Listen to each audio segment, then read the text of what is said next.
So the test is going to be just like or not just like, but same format that the word exam was that we did at the end of Word. You're going to have 4 different little jobs, and then you'll have multiple tasks within each job. You have to finish one before you can move on to the other, just like we did before. So Wednesday, Thursday is your guys' day for finals, so Wednesday's odd hours.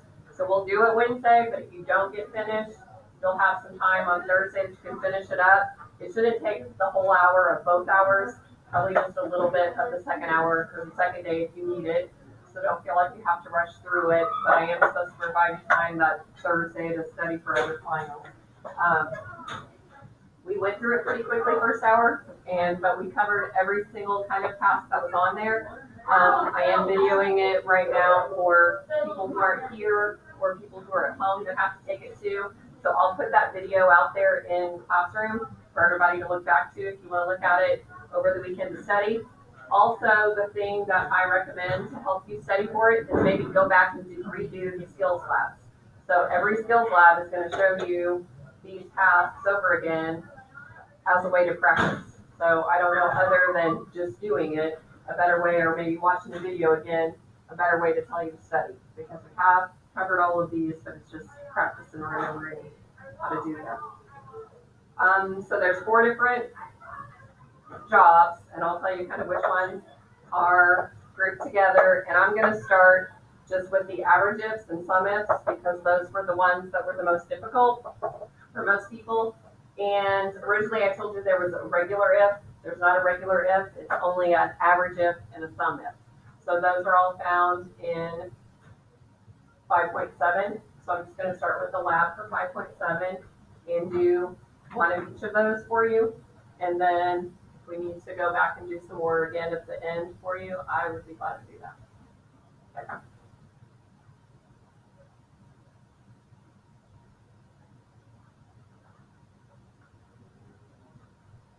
Okay, so no regular if, so I'm just going to go to the average if one.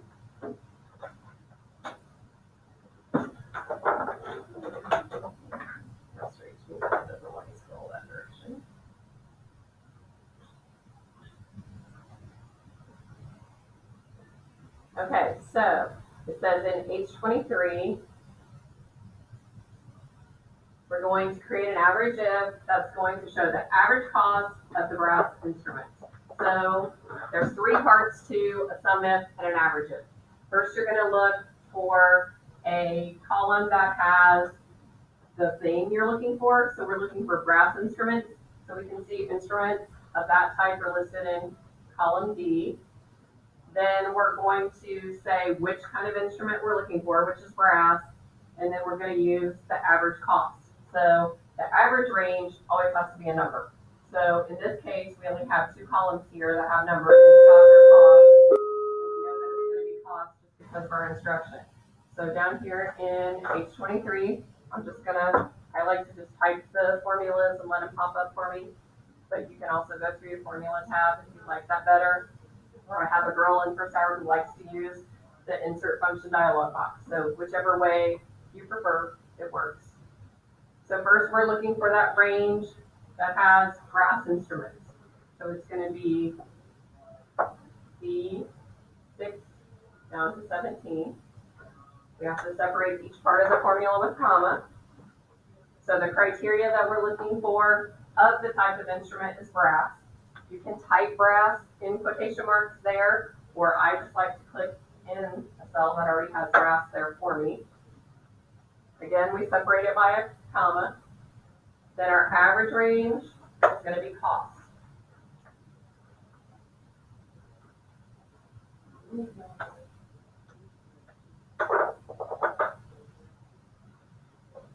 Okay, so what our formula has said, look here in column D, find brass. If it equals brass, then average the cost of only the brass. Then when I enter, it tells me that the average cost is $693. Okay, sum if is done the same exact way, except for the type of math that's being done is different. So this time we're going to sum it to calculate woodwind instruments And this time it's total number in stock instead of cost. So we're going to be in I-24. So equals sum if. So our range again, because we're looking for woodwinds, is going to be the type. Our criteria, we're going to click on woodwind or type it if you prefer. And this time, because we want the number in stock, our sum range is going to be column E.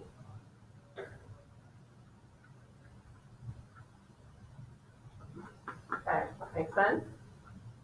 Okay, so on that same portion of the exam, you're also going to do a median, an average, a sum, and a min. Min means minimum, so the lowest. So I think we all know how to do those. The most important thing is to read the description to know which range of cells to highlight when you're doing those. And all of them, except for median, are found in your sum button, auto sum. So you can find it there, or you can type it just like I did for the average if or the sum if. And the median, you just spell the whole word.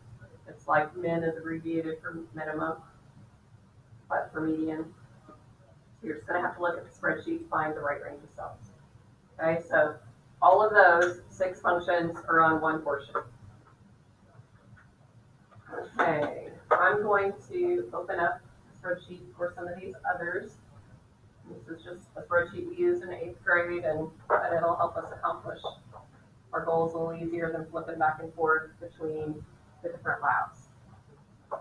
Okay, one of the other sections, we're going to have to freeze a column. So I want you to freeze the first column, and what freezing does is leaves it in place, so as I scroll over, that one will always remain there. So to freeze, we're going to go to View, Freeze Panes, and if we wanted multiple rows or columns, we can just choose the first option. We can freeze the top row, we can freeze the first column. Freeze the first column is the one you're going to need to do. So if I choose that, now then as I scroll over, notice that it stays in place as my other columns move. So that's freezing. Okay, on that same spreadsheet, you're going to copy and paste several different ranges of cells. Be careful to look at your paste options. So if I copy here, when I get ready to paste, I've got different paste options. And as you hover over them, it's going to tell you formatting, values only, percentages, whichever it is.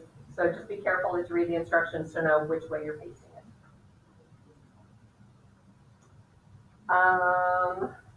You're going to just add some text to a cell. You're going to rearrange some sheets, so you can click and drag and move them around. You're going to change the color or name of a sheet, and to do either of those, you can just right click and either rename, tab color changes the color. To move it, I'm just going to click and drag it. There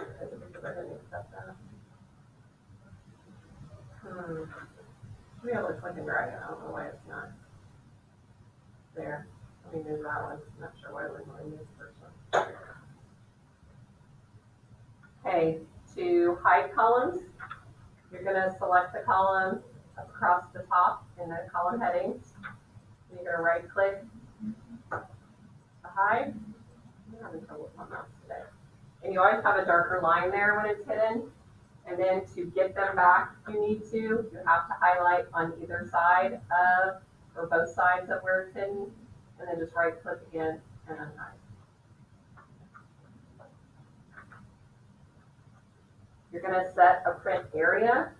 So say maybe I wanted to print only this portion of my spreadsheet. I would go to page layout, print area, set print area. So I don't really see anything different here, but when I go to print, then it's going to only print that section of my page. You're also going to set column A as a print title. So what that does is print that column on every single page. So even if my spreadsheet was super wide and went over 30 columns, column A would be at the left of every single page as I print. That's the purpose of a print title. So for print titles, I just click on the print title button. I want columns to repeat. And A is my column to repeat, and because I have all this selected, it's gonna mess that up. So let me cancel that. Let me click off of that right here. Print title, columns to repeat, and columns. Oh, because I have to press it. Okay. Try that again. Oh, it's because that one's merged. Yeah, I think they're very good. Because I have that merged, it's gonna pick them all. But if it's not merged, it should pick column A. Sorry, I didn't pick a good example there. Then you're going to print and change orientation. So you have orientation on your print settings that you can change. Change your number of copies. It's gonna tell you which printer. You know, it's not gonna really print, but it'll simulate it. And then you're gonna protect the worksheet.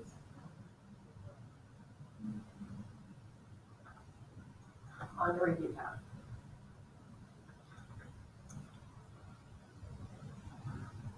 And you can choose a password. I don't think it's gonna have you choose a password, you're just gonna protect it.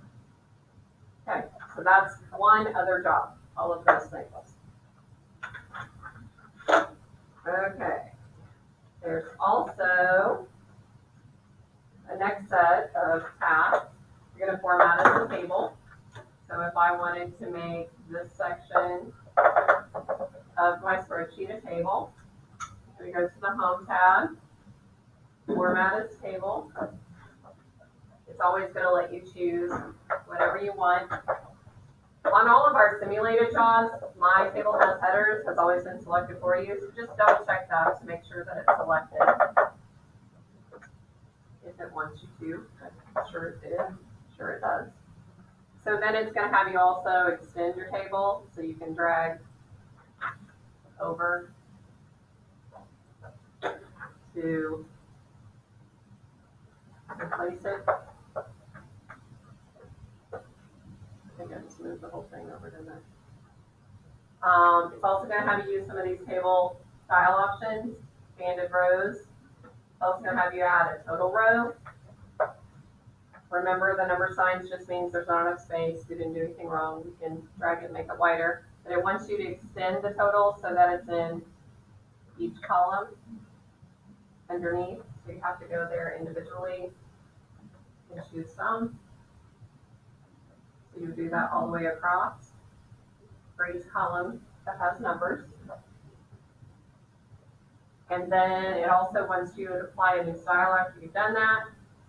We have the 2016 version on the computers. The program itself is using 19. So it says quick styles here instead of table styles, but it's the same feature. So then it's just going to have you change that style after you have it made. So that's all you're going to do with tables. Okay, the next section on that same job is going to be conditional formatting. So you're going to create a format for numbers that are greater than a certain amount. So I'm going to just do it in this column. Highlight cell rules, greater than, and I'm just going to say greater than 500. And it's going to tell you which color to use. Then you're also going to add some data bars. Data bars are also conditional formatting.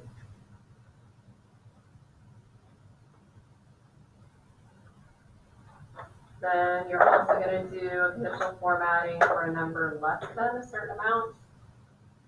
So again, that's highlight cell rules, less than, and I'm going to say less than 500 this time. Conditional formatting. Then the last task on that particular job is going to make a pie chart, and I've got everything shifted for some reason. I'm just going to highlight this text because we need 2 rows or columns to make a pie chart. So you're going to, it's going to give you the range. I'm gonna add a pie chart. You're gonna apply a new chart style. You're gonna change the colors. And then you're gonna add, maybe you're gonna add, oh, I see, thank you. New labels. Okay, so that's all the tasks for that section. Okay, so the last section, and I'm gonna go over these again, just in case there were some people gone Monday, is VLOOKUPs and pivot tables. So you're gonna do a VLOOKUP.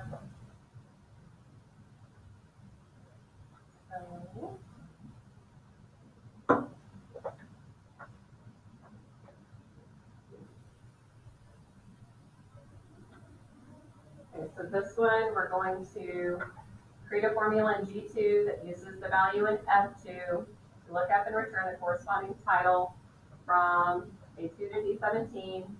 Then we're going to change the F2 information. So we start with the formula equals VLOOKUP. So it always gives our lookup value. So when it's telling you to use the value in a certain cell, that's our lookup value. So that's F2. It also gives us our table array. We never use the top line of our table, always just the data contained. So A2, D17.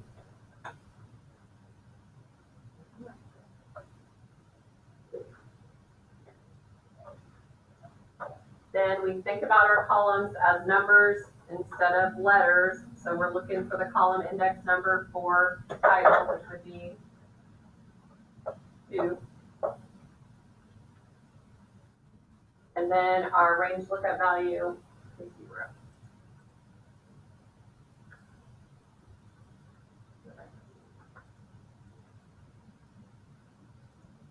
Oh, for some reason I didn't get that index.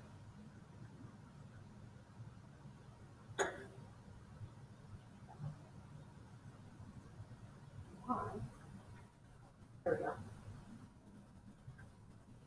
Okay, then it wants to change this to 113. So one of the pivot tables you're going to make is going to group by a certain category. So we have an example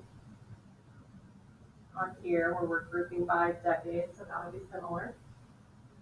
So we want titles grouped by decade. I want title and decade. And to group them down here in the rows section, I'm just going to drag decade above title. And then it groups them then by decade. So that'll be one pivot table will be grouping like that. Then the other pivot table, we're going to change the number format, and we're going to use an average.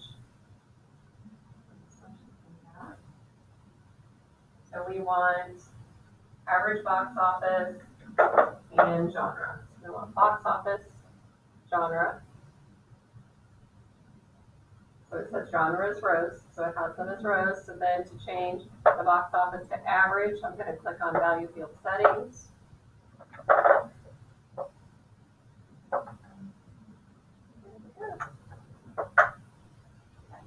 Change it to average. And our number format is going to be currency, 0 decimals.